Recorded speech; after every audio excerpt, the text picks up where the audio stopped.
product. That's just the way it is. If something is free on the internet, then you are the product. Basically, that's why when you Google something, then basically, maybe if you Google electronics, then basically after that you get adverts on electronics, lots of them from any website you visit. Because if you that is, if you get something free on the internet, then you are the product. And I think Apple, is it Siri? Siri of Apple.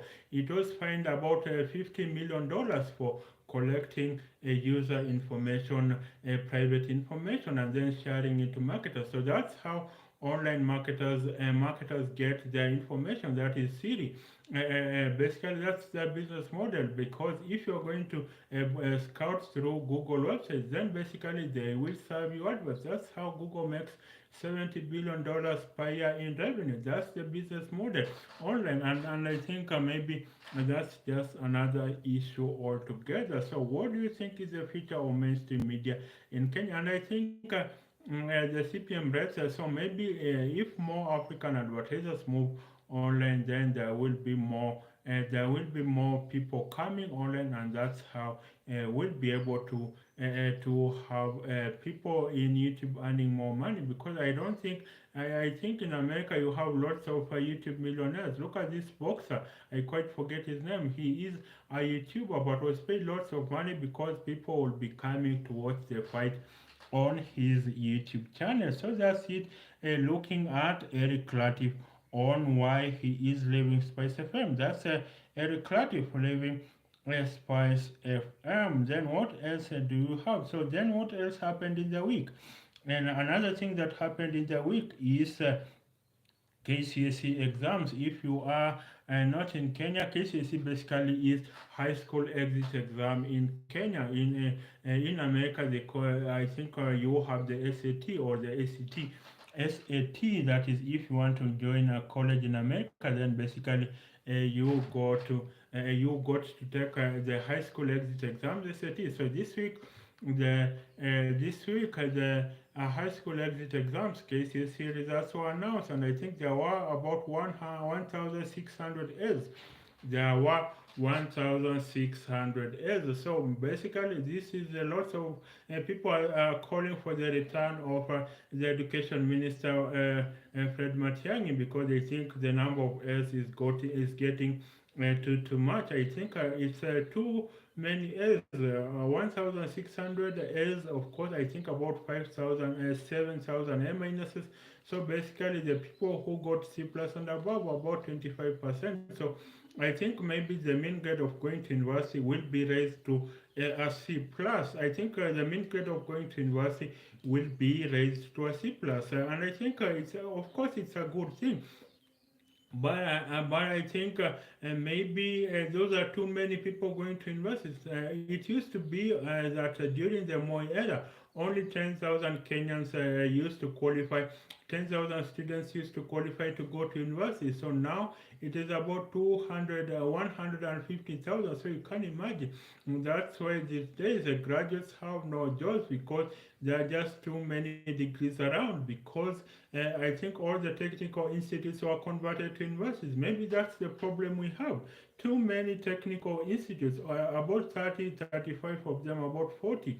They were all converted to universities. So basically that shows you that we don't prize going to technical institutes, maybe getting a certificate in plumbing, getting a certificate in maybe in wiring, maybe getting a certificate in building and construction. We don't want those skills. We want these white collar degrees, maybe a BSc in mathematics, in commerce, Bachelor of Commerce. So that shows you very much how maybe Kenya, but this is a global problem. Everyone wants a white collar job. No one wants these practical jobs. No one wants to go and build a house, maybe to learn welding. But they are the jobs that are they are the jobs that are available for the most part. I think for So that shows you 25% of Kenyans got of Form 4 candidates. That's about grade 12 in the American system. So that's 25% got grade C plus and above. Will all of them be absorbed into university? That's the question we must ask. And are there jobs for them when they finish school? Are there jobs for these graduates when they finish school? These days in Kenya, Kenya is now like Nigeria. Nigeria, you have doctors who are bus drivers. Basically, you have in Nigeria, you have doctors that are bus drivers. You have doctors, engineers that are selling eggs on the street, that are hawking things on the street. So it's so bad. The job situation in Kenya, in Africa, and I think just around the world is so bad because we are training too many graduates, but there are not enough job opportunities for them. And I don't think that we have what we call jobless growth. Jobless growth is where the economy is growing, but it is not creating enough jobs. The economy is growing, yes, but it is not creating enough jobs. So you have too much wealth concentrated in the hands of a few people. So that's why I think that is why we are suffering. So basically, what I think needs to happen is there needs to be concerted efforts in order that we create enough clean, decent rewarding jobs for our graduates. Otherwise, how will what will justify parents are selling their land to send their kids to school and they believe I did not succeed because I did not go to school. So no parent wants their child to just leave at form 4. A form 4 certificate, that's a high school diploma in America. A form 4 certificate these days in Kenya doesn't get you much, of course. If you are seeking employment, of course, you could go and start a business, but then what is the likelihood that that business is going to succeed? That's what you need to ask yourself. What is the likelihood that that business is going to succeed? So basically, that means we are not creating enough jobs, and maybe that's why President Ruto is going out to Saudi Arabia, is going out to Qatar, is going out to maybe Lebanon, trying to seek jobs for these Kenyan graduates that have papers but have no jobs. But are we really sure that that is enough? I think in a place such as Saudi Arabia, housemaids, or what we call nanny in America, they are paid just about 35,000 shillings per month. In America, the nannies are paid about 35,000 shillings. That's about $350 per month.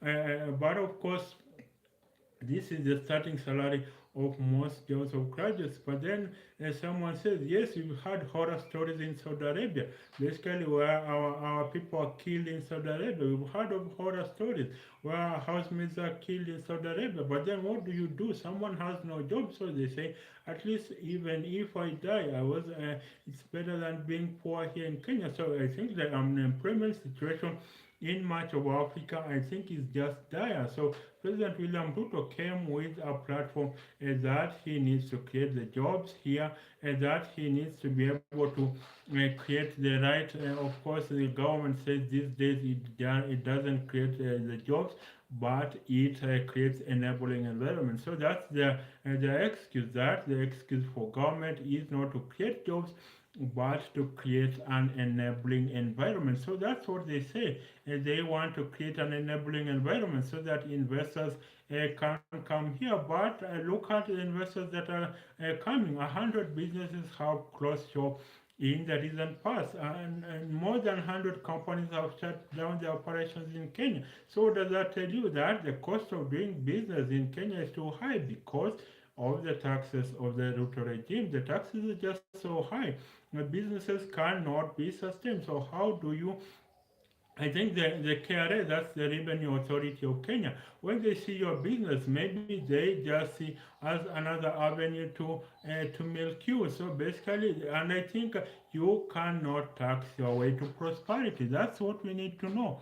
That's what we need to know, that basically you cannot tax your way to prosperity. Basically, what we need to do, provide enough jobs So increase the income the tax bracket. That's the fair means to do it. That's the fair means. Increase the tax bracket. Make as many people as possible have money in their pocket, so that then you can increase the tax bracket and be able to tax them. You don't tax people to prosperity. Basically, it hasn't worked anywhere in the world. Nowhere in the world has taxing people to prosperity works, because if you strain a business, how is it going to employ more people?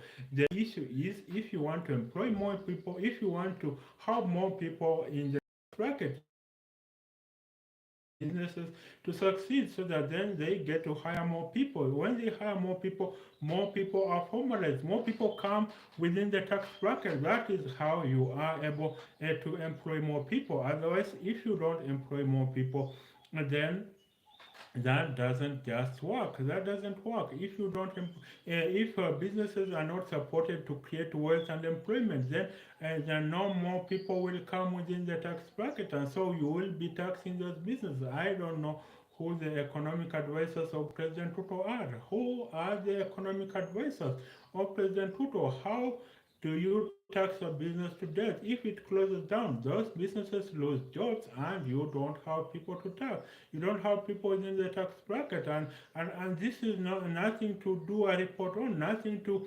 commission a report on. So I hear that President Ruto has commissioned a report on has commissioned a report on basically that is has commissioned a report on why many businesses are leaving Kenya. So do you really need to commission a report? Look at Cadbury. Cadbury is leaving Kenya. That's Cadbury chocolate. It has figured that it is easier to manufacture to produce a Cadbury in South Africa. Chocolate, Cadbury chocolate will now be produced in South Africa, so they will retain just a small office for marketing in Kenya. So you can see those are people that are engineers, technicians that will no longer have jobs, are food processors that will no longer have jobs. So who basically advises the regime of President William Ruto that you don't tax your way to prosperity. You don't tax your way to prosperity. You increase the tax base so that more people can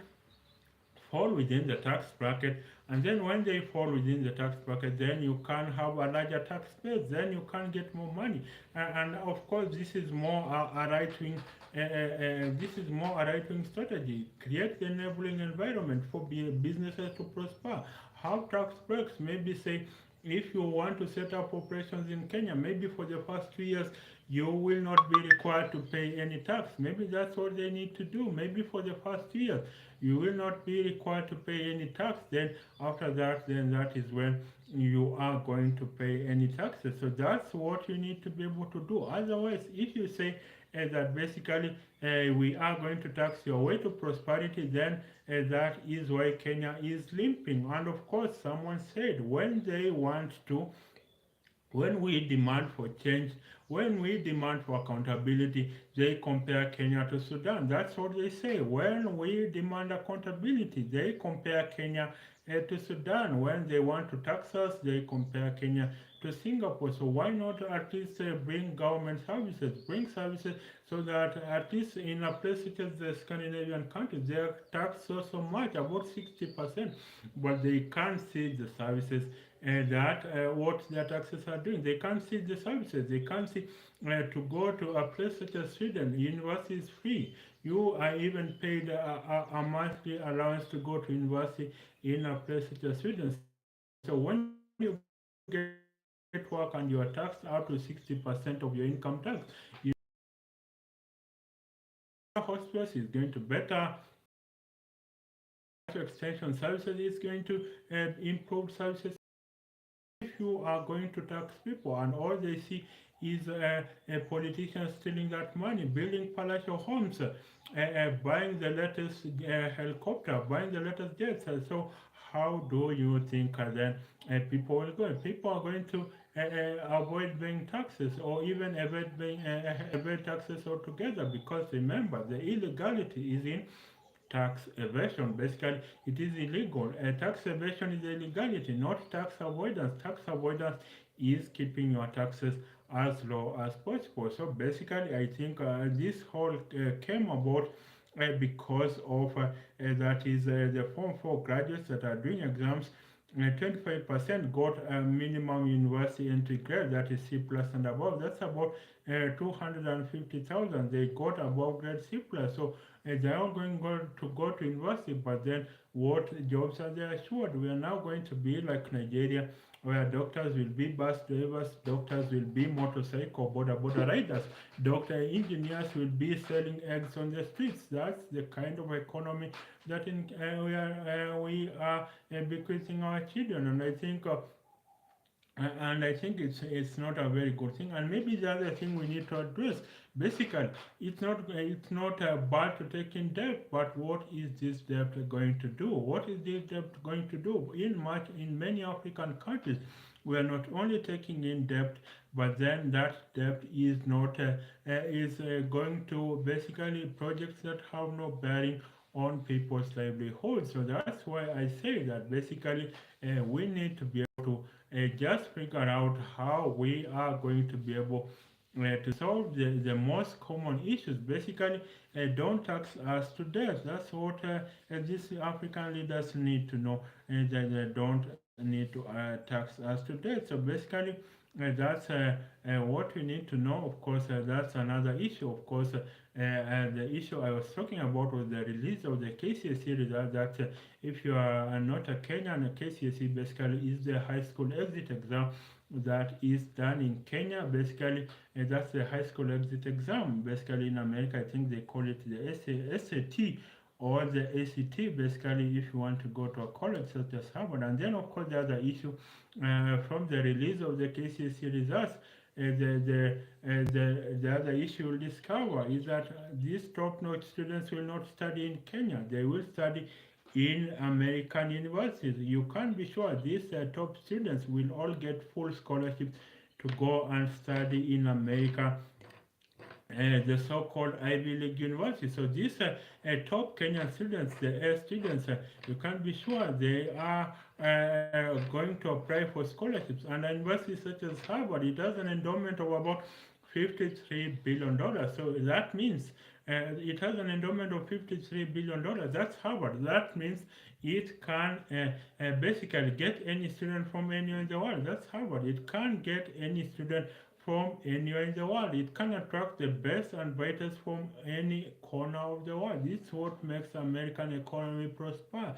Basically, they can attract the best and brightest brains from any corner of the world. So you can be sure once they finish college, maybe at Harvard, maybe at MIT, maybe at Yale or Princeton, they will not be coming back to Kenya. They will not be coming back to Kenya. They are going to add to the American economy. That's why brain drain is a huge issue. We are losing our best and brightest brains, not just Kenya, but Africa or even developing countries in particular. We are losing our best and brightest brains. They are going to go. They are being taken by these developed countries. They are going to serve basically, they are going to get lucrative jobs in America, and of course, they will, of course, they bring back remittances, and remittances, I don't deny remittances is the largest source of foreign exchange earnings in much of Africa. Remittances are really the largest source of foreign exchange earnings in a lot of African countries. That is remittances. But then, basically, I think it is the former Vice Chancellor of JKU University, that is Professor Nico Njohi. He says that Professor Nico Njohi says that an African migrant to America contributes at least 40 times more to the American economy than they contribute to their home country in terms of remittances. That's what he says. That's what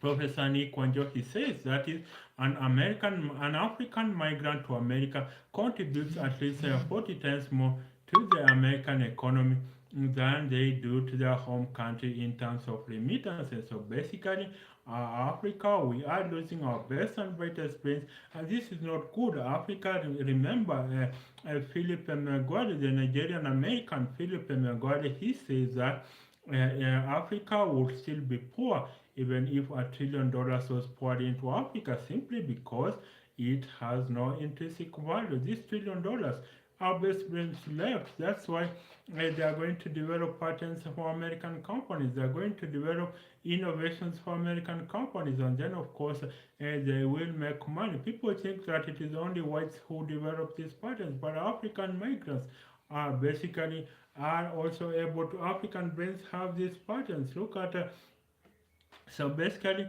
we are losing our best and brightest brains to America, and this is something that should concern us. We should be able to create the right kind of jobs in Africa so that we can make these brains stay at home. I will do. I think in 1989 you had the top student, it was Naim Samnakay. I think the top student in 1989 was Naim Samnakay from the Alliance High School. He's now a doctor in Australia. He went to Australia in 1990. The top student was Fred Were from Starehe. He is now a doctor in the United States. In 1981, the top student among the top students was Humphrey Watanga.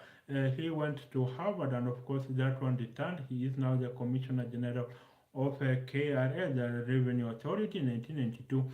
The top student was Gilbert Tengeta. He went to from Mango High School. He is now an engineer in the US. In 1993, the top student I think was Sheni Kanyaru. He went to Harvard. He now works in Wall Street. So now he is in America. Then 1984, the top student was Kilimania Murid. The top KCSE student was Kilimania Murid.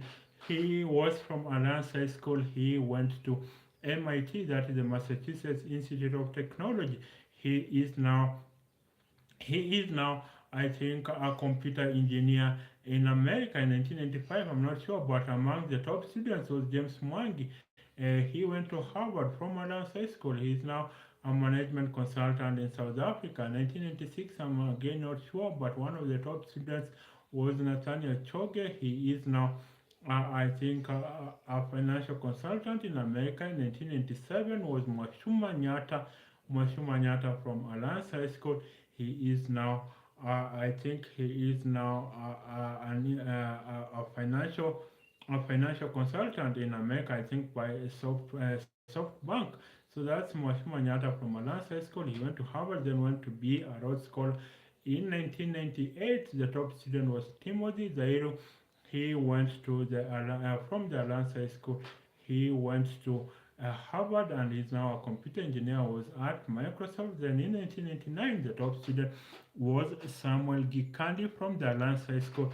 He went to Massachusetts Institute of Technology (MIT) on a full scholarship. That's in America.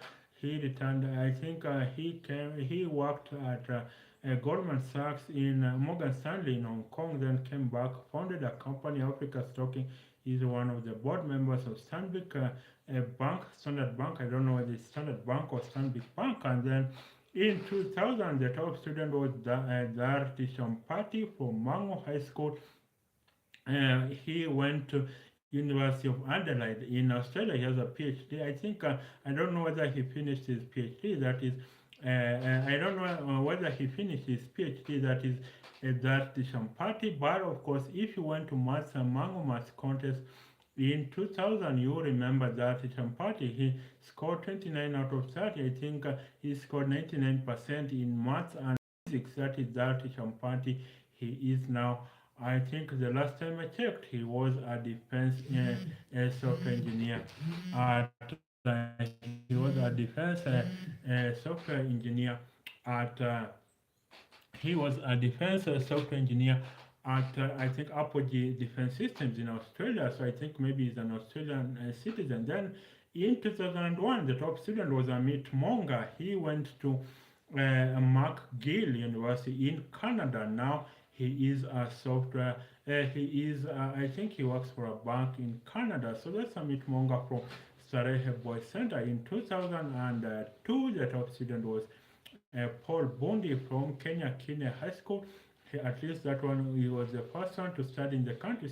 So you can imagine, since 1989, only in 2002 did a Form 4 best student study in the country. That is Paul Bondi. He went to University of Nairobi to pursue medicine. He is now a doctor and, of course, a motivational speaker and an author also Of course, that's Paul Bondi in 2002. Then, of course, I don't know, I don't have the stats for 2006, 2004. 2005, the top student was James Candier Rotich. So James Candier Rotich went to Massachusetts from Moy High School, Kabarak. That is James Candier Rotich. He went to Massachusetts Institute of Technology, MIT in the US. He now is, I think he was a computer engineer, a software engineer at Google. So basically, you can imagine the kind of brains we are losing. Then in 2006, I think, was among the top students was Herman Mutiso. Herman Mutiso from the Alliance High School. So this one was given a scholarship to both MIT and Harvard, but he chose MIT instead. And so what happened the following year, Harvard did not select a student from Alliance because in those days, the former principal of Alliance High School, Christopher Heimber, basically he could recommend a donkey to Harvard and it could be admitted. You can imagine that is the former principal of Alliance High School, that is Christopher Heimber. He could recommend a donkey to Harvard and it will be admitted. So the following year, Harvard did not pick a student from Alliance because this Herman Mutiso chose MIT instead of Harvard. So he is now a software engineer at Google. So you can imagine. And of course, it had to take principal Christopher Heimber to travel all the way to Harvard. That's in Cambridge, Massachusetts, USA. He had to travel all the way to Harvard to reassure Harvard admission officials that Harvard students do not consider any other university in the world other than Harvard. So you can be sure. So you can have a school, Alliance High School, deep in Africa, deep in Kenya, basically sending more students to the Ivy League than any other high school outside of the United States. So this is Hannah during those days. I'm not sure whether Alliance is sending students to Harvard by the numbers they used to send, or to the Ivy League, maybe the others like Yale, like MIT, like Princeton. But you can be sure that this is the Alliance High School. In those days, it used to send so many students to the Ivy League that basically it was outside of the United States. So Alliance could compete with elite American high schools such as Phillips Exeter Academy, Phillips Andover, Groton School, Harvard Westlake Academy, and or Thomas Jefferson High School. So these are the top feeder schools to the likes of Harvard, Yale, and MIT. But then Alliance is able to compete with these students. So that shows Kenya and Africa has the brains to compete with the best and brightest brains.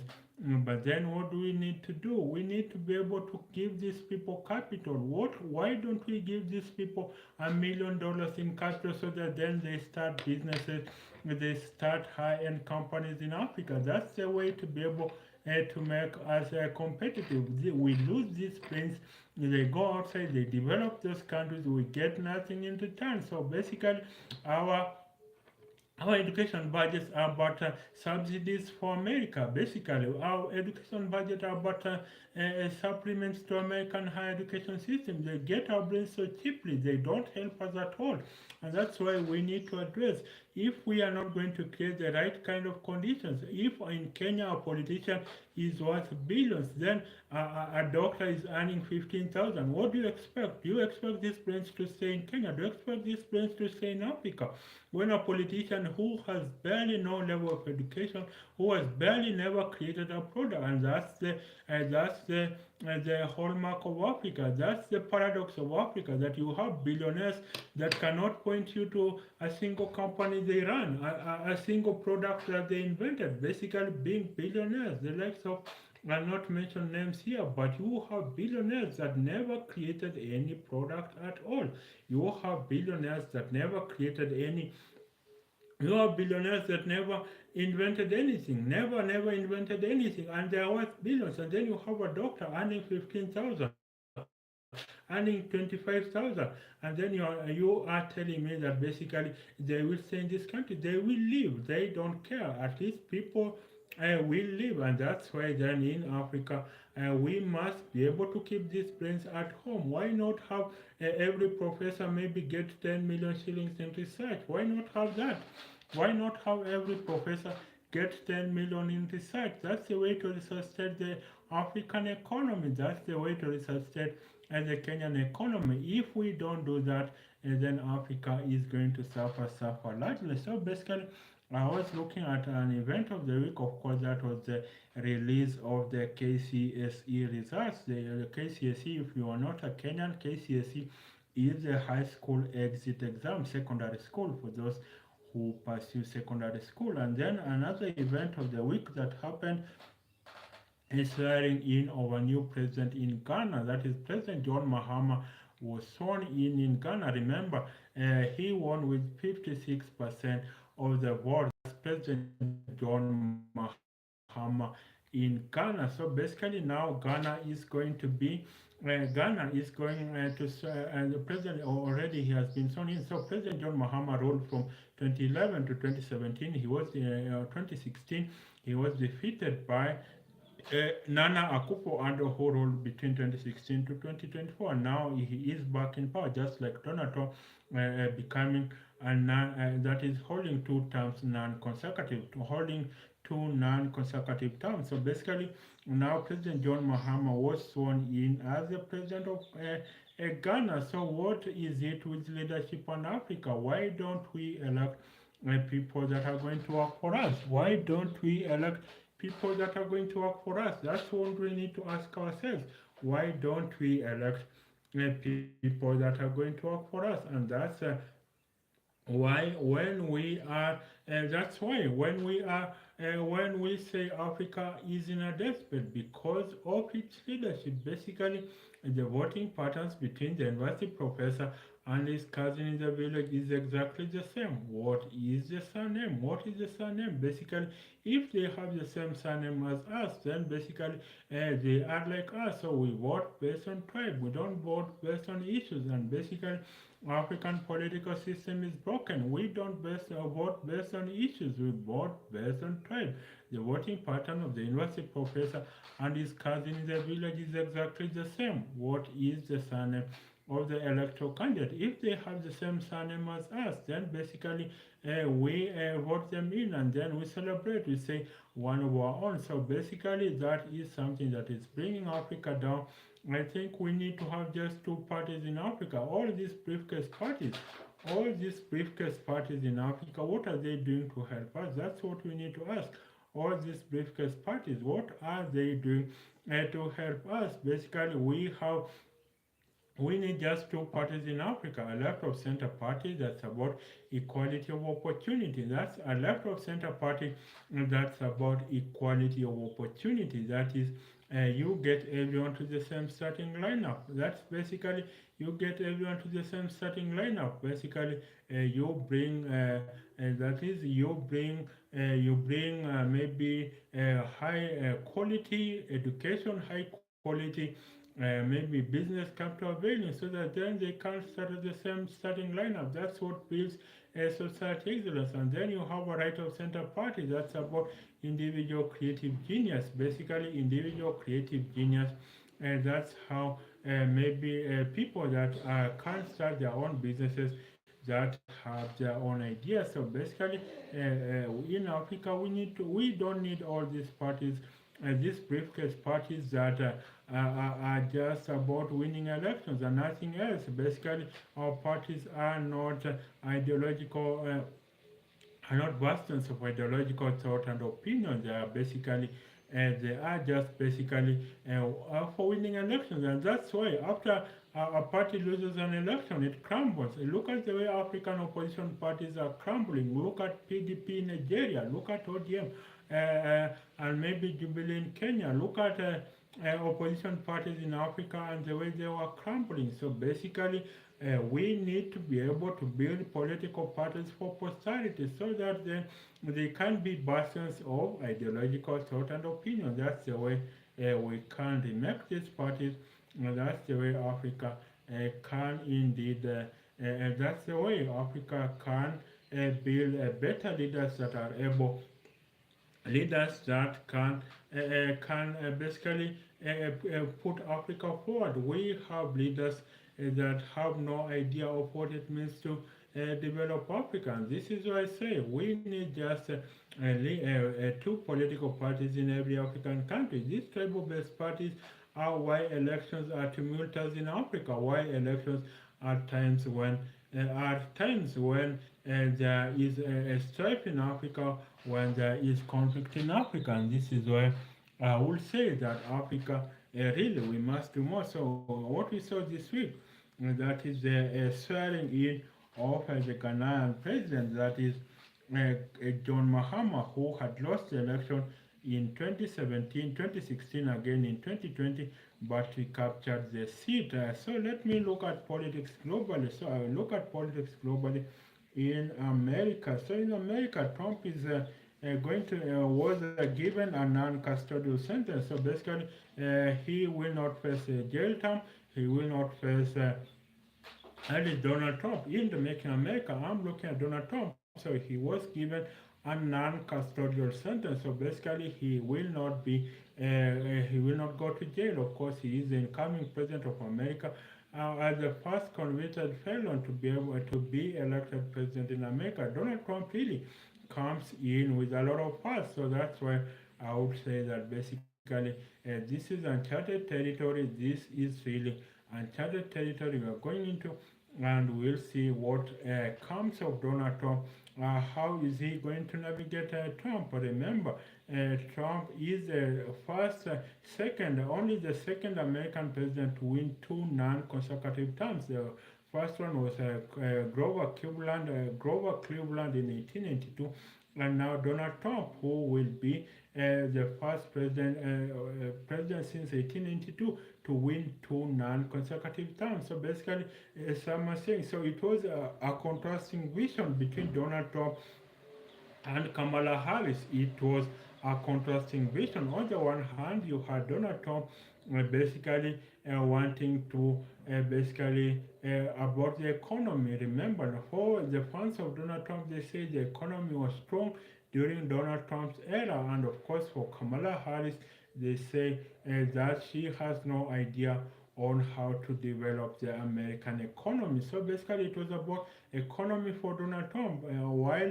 on the other hand, for Kamala Harris, it was about preserving democracy. So they say Trump will put aside all the constitutional guardrails that keep a president in check. That is, Donald Trump will put aside all the constitutional guardrails that keep our president in check. So we'll wait what Trump 2.0 presents. What does it mean for the world for Donald Trump to be elected president? So it will be an isolationist America. America isolationist because according to Donald Trump, he says America first. So what does he mean by America first? He means that America wants to retreat from the world and focus on its own internal challenges because I think according to a BBC commentator, he says that the biggest foreign policy challenge of America are its own internal problems. That's what this commentator, BBC commentator, says that the biggest foreign policy challenge for America are its own internal challenges. So basically, that's what Donald Trump is going to do. So you have to constructing visions. Of course, some believe Trump is strong, so American enemies will not try and evoke any wars with America. So basically, he will be finding an economy that is stuttering. Remember, voters usually attribute wage gains to their own personal effort, but I think inflation, that is the increase in prices of goods and services, they say that is basically a failure by the president. So that's it for now. And that's it for now. So bye for now. Bye for now. I think I will come some other time. I will come with yet another edition of this show live. So this has been my Binda show live, where I have been looking at basically where I have been looking at American politics, where I have been looking at American politics African politics, what happened in the week. Of course, in the week it was about Eric Latiff leaving Space FM for that is leaving Space FM for Nation FM. Of course, the problems of mainstream media.